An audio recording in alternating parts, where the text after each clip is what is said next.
ৰাজু যোন লালপুৰ গাঁৱত নিজৰ স্ত্ৰীৰ লগত বাস কৰিছিল, সি পইচা ৰোজগাৰ কৰাৰ বাবে ঠাই ঠাই গৈ খাৰুৰ ব্যৱসায় কৰিছিল।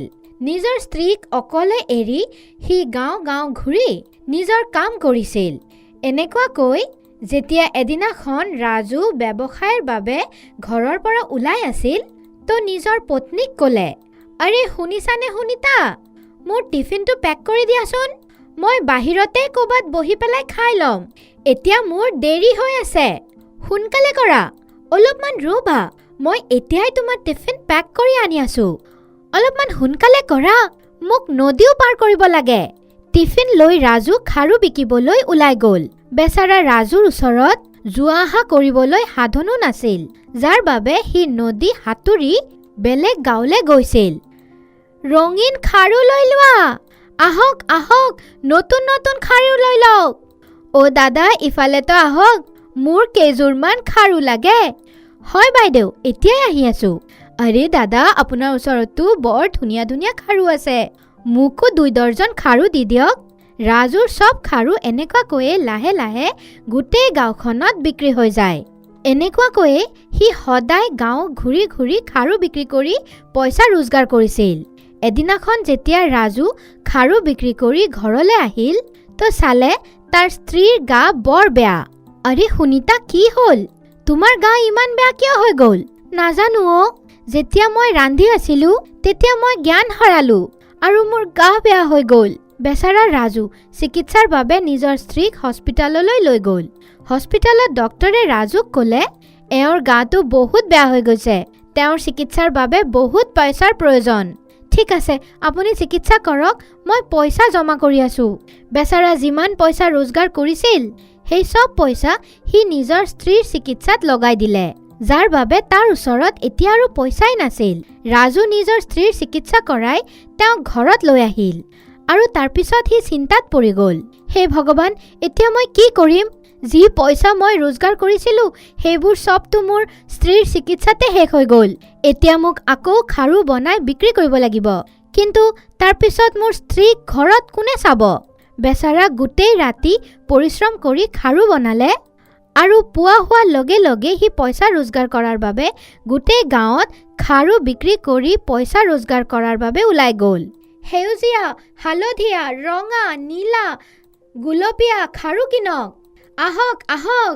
আৰে দাদা, মোক 2 ডৰ্জন খাৰু দি দিয়ক, মোকো 1 ডৰ্জন খাৰু দি দিয়ক। ঠিক আছে ভনী, এয়া লোৱা। ৰাজু চব খাৰু বিক্ৰী কৰি নিজৰ ঘৰলৈ ওলাই গ'ল। ঘৰত আহি সি নিজৰ স্ত্ৰীক ক'লে, আৰে সুনিতা, তোমাৰ গা ভাল আছেতো? এতিয়াতো তোমাৰ কোনো অসুবিধা নাই না? নহয় অ', এতিয়া আৰু মোৰ কোনো অসুবিধা নাই, এতিয়া মই ভাল আছোঁ।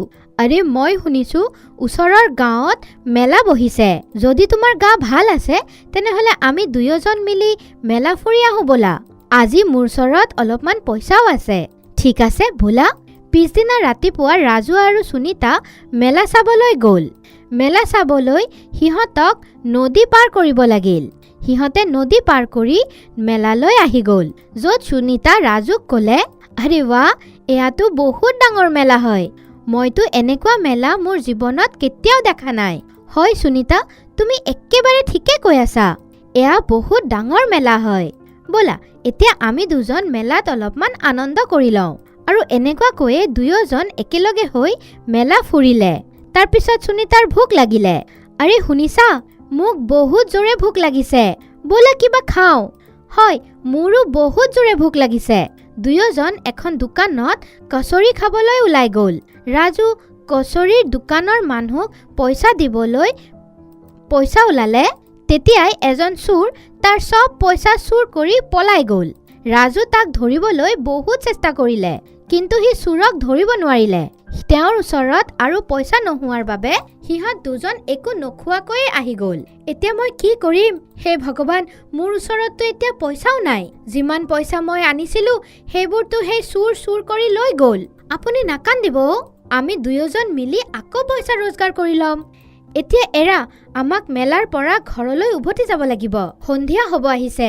ৰাজু আৰু সুনিতা দুয়োজন ঘৰৰ বাবে ওলাই গ'ল।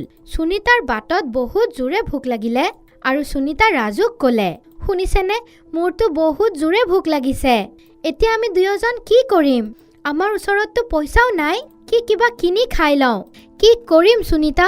আমাৰ ভাগ্যত দৰিদ্ৰতাই লিখা আছে। এয়া কওঁতে কওঁতে দুয়োজন নদীৰ ওচৰত আহি গ'ল আৰু সুনিতা ৰাজুক ক'লে, বৰ জোৰে ভোক লাগিছে, একো খোৱাৰ বস্তুটো নাই। এটা কাম কৰোঁ, এয়া নদীৰ পানীককে খাই লওঁ।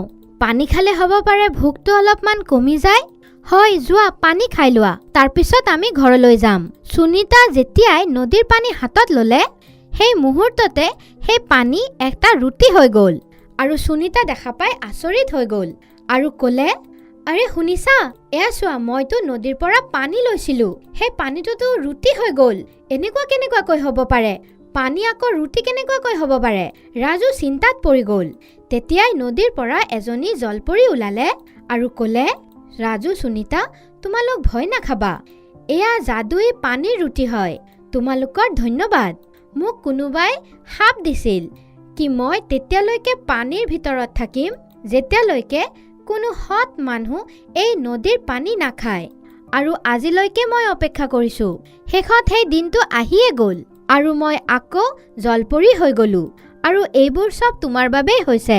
সেইবাবে মই তোমালোকৰ ভোক গুচুৱাবৰ বাবে এই পানী দি ৰুটি বনাই দি দিলোঁ। আপুনি সঁচা কৈ আছে?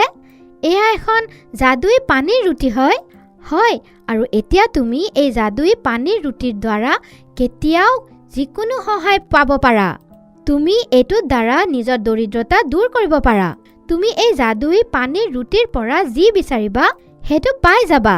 আপোনাৰ বহুত বহুত ধন্যবাদ। আমি বৰ আনন্দিত কি আমি দুয়োজন এখন যাদুই পানীৰ ৰুটি পাইছোঁ, যাৰ বাবে আমি আমাৰ দৰিদ্ৰতা দূৰ কৰিব পাৰিম। ঠিক আছে, এতিয়া মই আহোঁগে। তোমালোক দুয়োজন নিজৰ লক্ষ্য ৰাখিবা আৰু কেতিয়াও নিজৰ মনত লোভ আহিব নিদিবা। জলপৰী এয়া কৈ তাৰ পৰা অদৃশ্য হৈ গ'ল। আৰু এতিয়া ৰাজু আৰু সুশীলা ঘৰত আহি সেই পানীৰ ৰুটিৰ পৰা নিজৰ নিজৰ ইচ্ছা পূৰণ কৰিলে। এনেকুৱাকৈ এতিয়া ৰাজুৰ আৰু খাৰু বিক্ৰী কৰাৰ প্ৰয়োজন নাছিল। সেই যাদুই ৰুটিৰ সহায়ত ৰাজু আৰু সুনিতা বহুত ধনী হৈ গৈছিল আৰু দুয়োজন ভালদৰে বাস কৰিব ধৰিল।